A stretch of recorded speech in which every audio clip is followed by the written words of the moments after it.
দুর্বল কোনো ব্যাংকের পরিচালনা বা অবসায়নের পথ সহজ করতে নতুন একটি আইন করছে অন্তর্বর্তীকালীন সরকার। সংসদ না থাকায় এটি অধ্যাদেশ আকারে জারি করা হবে। সরকারের চিন্তা, আগামী জুলাই মাসের মধ্যেই অধ্যাদেশটি জারি করা হবে। অর্থ মন্ত্রণালয়ের আর্থিক প্রতিষ্ঠান বিভাগ সূত্রে এ তথ্য জানা গিয়েছে। অধ্যাদেশের খসড়া ২ মার্চ ওয়েবসাইটে দিয়ে মতামত চেয়েছেন আর্থিক প্রতিষ্ঠান বিভাগ। এতে আশা অনুরূপ সাড়া পড়েনি। তবে কিছু মতামত পাওয়া গিয়েছে। আগামী সোমবার অংশীদারজনের নিয়ে এ ব্যাপারে বৈঠক করবে আর্থিক প্রতিষ্ঠান বিভাগের সচিব নাজমা মোবারক। এর পরেই খসড়াটি চূড়ান্ত হয়ে যাওয়ার কথা। কিছু ব্যাংকের অস্তিত্ব হুমকি বা ঝুঁকির মুখে পড়তে পারে। মূলধন বা তারল্য অথবা দেউলিয়াতের কারণে ঝুঁকি তৈরি হতে পারে। এমন পরিস্থিতিতে আমানতকারীদের স্বার্থের সুরক্ষা তাহলে কিভাবে? এ ব্যাপারে তখন এগিয়ে আসতে হবে বাংলাদেশ ব্যাংকে। অধ্যাদেশ জারির উদ্দেশ্য হিসেবে এ কথাগুলো বলা হয়েছে। বর্তমানে দুর্বল কোনো ব্যাংকের পরিচালনা বা অবসায়নের জন্য বাংলাদেশ ব্যাংকের কাছে যথাযথ পদক্ষেপ নেওয়ার মতো যথেষ্ট ক্ষমতা নেই।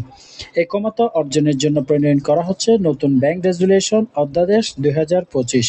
আসলে এর অধীন কার্যক্রম পরিচালনার জন্য বাংলাদেশ ব্যাংক একটি আলাদা বিভাগ গঠন করবে। আর্থিক প্রতিষ্ঠান বিভাগের সচিব নাজমা মোবারক গত বৃহস্পতিবার একথা বলেন। ১৭ মার্চ অংশীজনদের সঙ্গে বৈঠকের পর খসড়াটি চূড়ান্ত করে জনপ্রশাসন মন্ত্রণালয়ে পাঠানো হবে। এরপর তা যাবে উপদেষ্টা পরিষদের অনুমোদনের জন্য।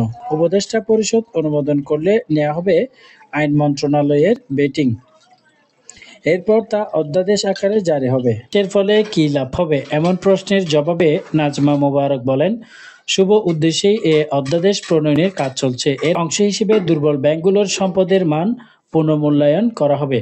বাংলাদেশ ব্যাংক যদি মনে করে কোনো ব্যাংক আর কার্যকর নয় বা কার্যকর হওয়ার সম্ভাবনা নেই, দেউলিয়া হয়ে গেছে বা দেউলিয়া হওয়ার পথে রয়েছে, আমানতকারীদের পাওনা দিতে পারছে না বা না দেওয়ার পরিস্থিতি তৈরি হয়েছে, তখন এই ধরনের ব্যাংককে ভালো করার স্বার্থে নতুন অধ্যাদেশ অনুসারে সিদ্ধান্ত নিতে পারবে কেন্দ্রীয় ব্যাংক।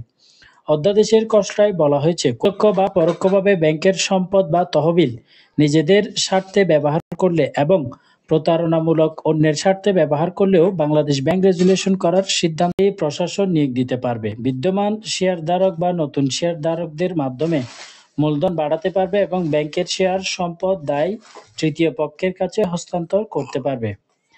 ব্যাংকের গুরুত্বপূর্ণ কার্যক্রম ও কার্যকর পরিচালনা অব্যাহত রাখতে একাধিক ব্রিজ ব্যাংক প্রতিষ্ঠা করা এবং পরে সেগুলোকে তৃতীয় পক্ষের কাছে বিক্রি করতে পারবে বাংলাদেশ ব্যাংক। এতে ২০১১ সালে ৩টি ব্যাংক ব্যর্থ হলে দেশটির কেন্দ্রীয় ব্যাংকের তত্ত্বাবধানে ব্রিজ ব্যাংক স্থাপন করা হয়। ব্রিজ ব্যাংকের মাধ্যমে ওই ব্যাংকগুলোর সম্পত্তি দায় গ্রহণ করা হয়েছিল। যুক্তরাষ্ট্রেও এই ধরনের উদাহরণ রয়েছে বলে আর্থিক প্রতিষ্ঠান বিভাগ সূত্রে জানা যায়।